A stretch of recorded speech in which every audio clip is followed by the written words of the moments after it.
Hailey Van Lith, TCU star. I think the 11th pick in the WNBA draft. She got drafted by the Chicago Sky. She used to be teammates with Angel Reese, who is the star. I wouldn't call her the best player on the Chicago Sky. She's the star of the Chicago Sky. People are gossiping that Van Lith wants nothing to do with playing with Angel Reese again. He transferred after 1 year at LSU. And did Hailey Van Lith just make the worst first impression in WNBA draft history? After being selected 11th overall by the Chicago Sky, her reaction to rejoining former LSU teammate Angel Reese was about as enthusiastic as someone watching Reese make a layup. My goodness, the young lady out of TCU has been reunited with Angel Reese. Now, you may be like, well, what's the big deal there?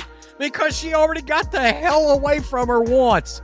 She escaped her once. And if that wasn't enough to raise eyebrows, she then decided to disrespect Caitlin Clark on live TV. Is this the beginning of the most awkward rookie season we've ever seen? And will Van Lith actually make Reese fans and Clark fans finally agree on something? We'll break it all down. Are you ready? Let's go. With the 11th pick in the 2025 WNBA draft, the Chicago Sky select Hailey Van Lith, Texas Christian University. The 2025 WNBA draft was supposed to be a night of celebration and new beginnings for every player selected, but when Hailey Van Lith's name was called with the 11th pick by the Chicago Sky, the cameras captured something entirely unexpected. Instead of the customary excitement, tears of joy, or triumphant smiles we saw from other draftees, Van Lith's expression registered what many fans immediately described as pure horror.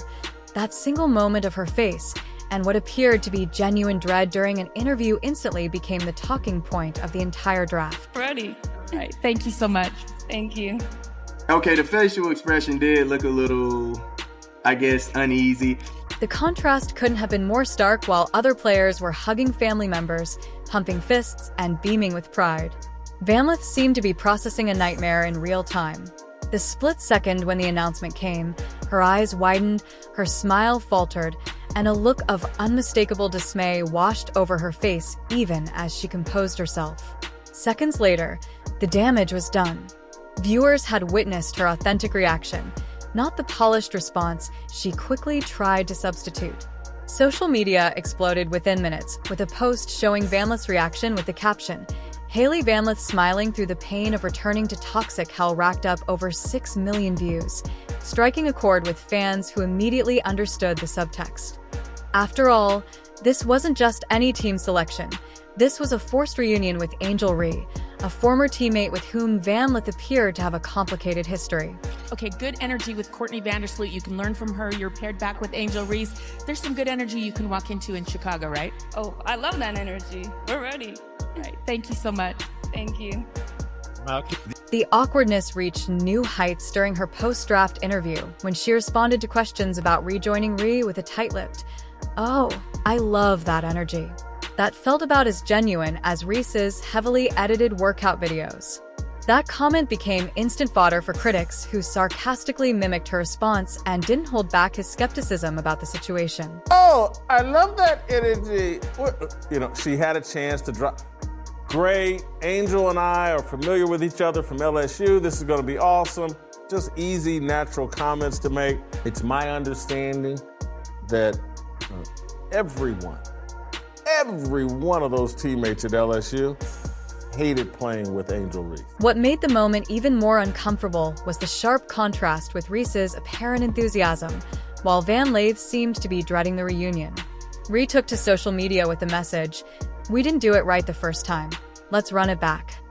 A statement that read either as blissfully unaware or purposefully provocative, depending on your interpretation. Her facial expressions, like you saw them coming in to the video, her facial expressions were like, the F just happened to me.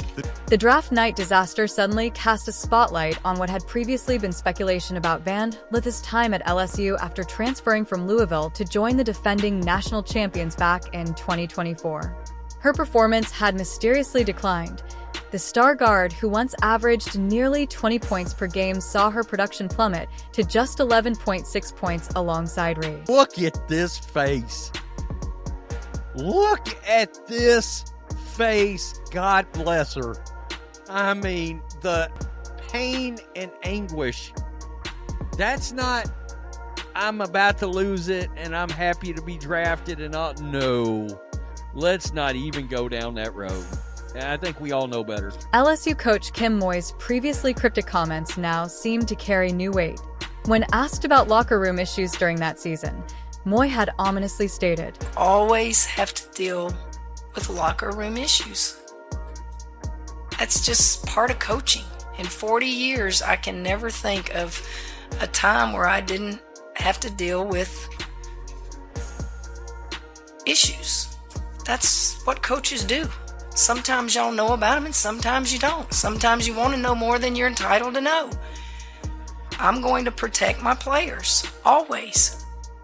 They are more important. It's like a family, Scott. Let me ask you this. If you do some disciplining of your own children, do you think we're entitled to know that?" Combined with Reese's midseason absence and Van Lith's eventual transfer to TCU to escape what many perceived as a difficult situation, the puzzle pieces began fitting together. The draft night reaction wasn't just about basketball, it was about mental health and professional autonomy. As Jason Whitlock pointed out, Van Lith has been very honest about her mental health struggles. She's cried on camera about how great things were at TCU. Her transfer to TCU had been an attempt to revitalize her career and find a healthier environment, making the Chicago selection feel like a cruel cosmic joke forcing her back into a situation she had deliberately left. That does not look like a girl that was excited to be selected where she was selected. And Jason, I think if I'm reading in between the lines, these two did not enjoy playing with each other the first time. So I don't know why either one of them would be excited to run it back. I think could there maybe, Jason, do I detect some potential jealousy maybe here between Angel Reese, who wants to be the central figure in every story that she's a part of, including the little feud, the beef between with her and Caitlin Clark? For the Chicago Sky, the situation raises uncomfortable questions. Have they just drafted a player who already has significant chemistry issues with their parent franchise player Angel Reese? Will the tension between Van Lith and Reese undermine team cohesion before they've even stepped on the court together? The concerns around team chemistry aren't just fan speculation anymore. They're written all over Van Lith's face for the world to see. I think Hailey would be reluctant to re-engage with a narcissist who was on a WNBA team last year that instead of trying to win games and compete, you would see them at the end of games, hey, Angel needs to score 4 more points and it'll take her about 7 to 8 to 10 shots to get there. And so they would shut down everything they do and feed the ball to Angel Reese at the end of the game so she could keep her double-double streak alive. Those team chemistry concerns weren't just visible on draft night.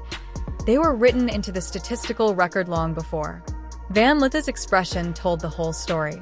When a player goes from headliner to afterthought, the numbers reveal everything about what really happened behind the scenes. I think she's already experienced what's it like to play with Angel Reese, who is a narcissist and selfish, and my understanding, a nightmare for all teammates to deal with. At Louisville, Van Lith wasn't just good. She was the centerpiece of a major program's offense.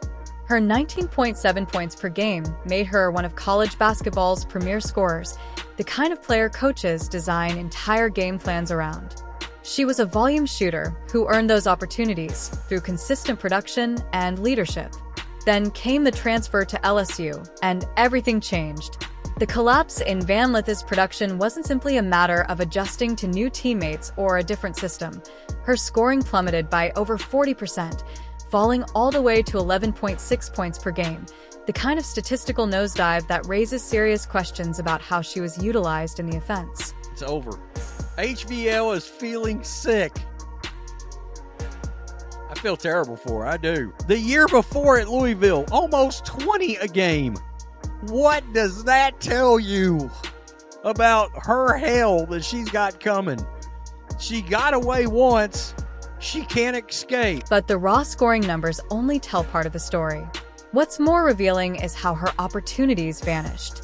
Game tape from LSU's season shows a clear and concerning pattern. Van Lith was frequently stationed in the corner, essentially removed from offensive sets, while she stood waiting for passes that rarely came. Angel Reese dominated possessions, shot attempts, and offensive rebounds. Her recent whining about equal pay, that she's underpaid. You see this, obviously. She's only making $70,000 to jack up brick layups and airball layups somehow in games that no one wants to watch. Oh, poor me, I'm only making $70,000. Not mentioning the additional couple, probably million she's making in sponsorship and additional revenues allotted to her from playing in these games. This wasn't merely bad luck or a poor fit. It appeared systematic. Basketball analysts noticed Van Lith's diminishing role and the visible frustration that came with it far too often. She was open for shots but ignored by teammates, creating a feedback loop where her contributions became increasingly marginalized. The offensive strategy at LSU mirrored troubling reports about priorities within the Chicago Sky system last season, just as LSU's plays seemed designed to inflate Reese's statistical profile. Teresa Weatherspoon reportedly lost her coaching position with the Sky partly due to an offense too focused on maintaining Reese's double-double streak rather than maximizing team success. According to league sources, Weatherspoon had lost the locker room because of a culture that catered to the needs of a few players. Dear Lord. Consider what this means for Van Lith's development. A player who thrived as a primary option suddenly found herself relegated to a supplementary role that failed to leverage her strengths. Her shooting percentages suffered, her confidence appeared to wane, and the player who once commanded the court at Louisville became almost unrecognizable.